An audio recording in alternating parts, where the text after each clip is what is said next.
You've heard me before saying that the best way to improve your social skills, whether to give a good impression on an interview, becoming more interesting in a group setting, or attracting people by showing that you're fun to be around, is actually to try to speak a lot more to real people, because that is the core of improving your conversation skills, speaking as much as possible and learning from those experiences. After that, you might think, that's great, but I don't know how to talk to strangers, so why don't you teach me about that? Alright then, in this video I'm going to give you 3 tips that will help you talk to people and have better conversations. First tip touches on the most common challenges when it comes to talking to new people, figuring out what are we supposed to talk about, and a good way to do that is to start in the middle of the conversation. You'll quickly understand what I mean. But if you want to come off as interesting, you can start the conversation by mentioning something that is relevant to the context of the current situation. Because the way that someone seems interesting is they are interested in the subjects you guys are talking about, and by saying something that makes you think a bit deeper or entertain you. So people are used to the, hey, my name is X, what's your name?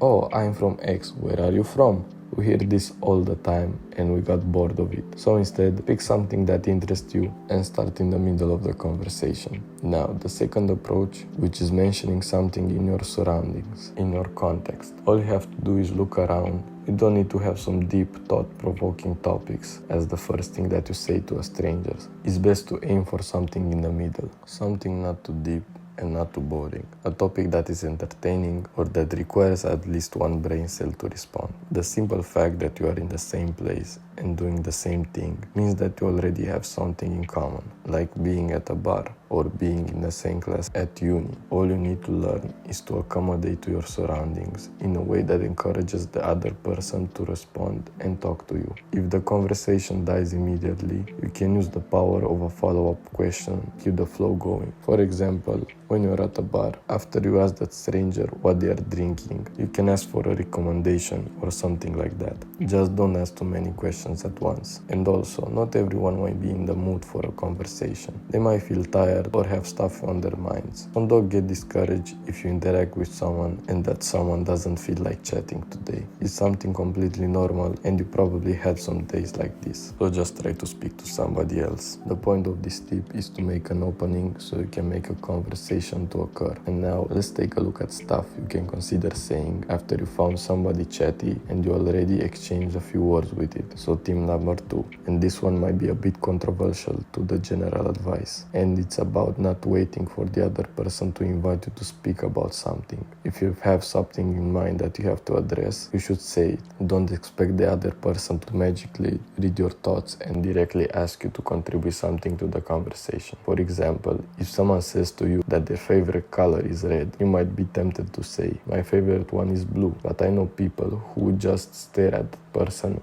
because they didn't follow up with how about you, just to prove a point. So in this case, if that's what comes to your mind, you should speak out and not wait for the other person to specifically ask you to speak and say something related to the blue color to keep the conversation going. Also, while we're at it, you can also encourage that person to talk more about their favorite color if that's the first thing that comes to your mind. I feel that if you're that person who remains silent just to make the other person feel rude for not asking, it comes out as cheap.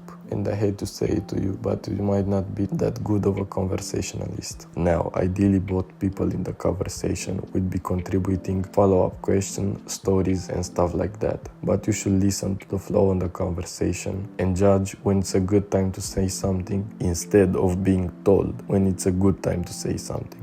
Generally speaking, extroverts don't need an invitation to start talking. It's my perception that they just assume that people want to hear what they have to say. How you feel about that, it's up to you. But regardless, if you are more on the introverted side, you should try to incorporate this when talking to people and especially strangers. Now, I used to be one of those people who didn't speak in a group unless I was asked and contribute nothing to the conversation. And also I was a big introvert, but it was through my study of the art of communication, my experience teaching people in my coaching program, and being exposed in various social situations, which all of those resulted in countless conversations. I realized that people communicate in their own way, and you might think that your way is the correct way of communicating, but the reality is that your way is something that is more preferable to you. So if you ever waited for an invitation to speak, like I used to, you might be waiting for something that's never going to come. So read the flow of the conversation and speak up your mind. The next tip is closely related to that, so let's talk about it. Tip number 3, which is also a bit controversial, but it goes something like this. You should respond to someone's statement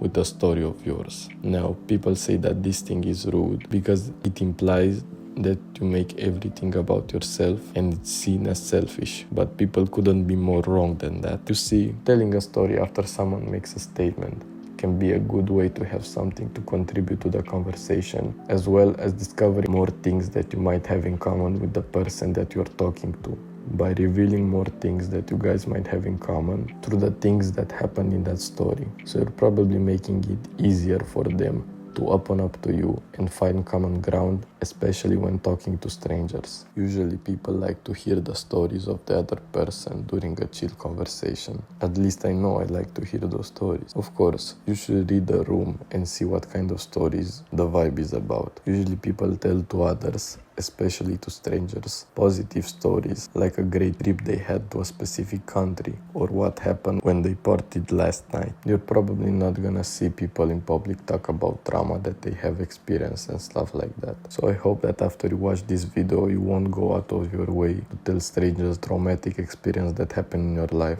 just because I told you that you have to talk about some stories of your life. That stuff is for close friends. So the goal of sharing some interesting and positive stories, depending on the context of the conversation, is to give the other person something to work with, a reason to focus on who you are and what you have to say. Now, I also say that communication, like any art form, has no hard rules. There are only fundamentals to be mastered and styles to be developed and or adopted. At the end of the day, speaking and communicating to the world around you is as subjective as it gets. Everyone expresses themselves in different forms, so you should take what you heard in this video with a grain of salt and put them in practice to see what's best for you. Now, if you enjoyed this video and want to see more stuff like this that will improve your life, I recommend that you subscribe to the channel. And also, if you need one-on-one fitness coaching in which I will help you with everything fitness related to achieve your dream body or any fitness goal that you might have, I recommend that you check the link in the description. Until then, have an amazing day.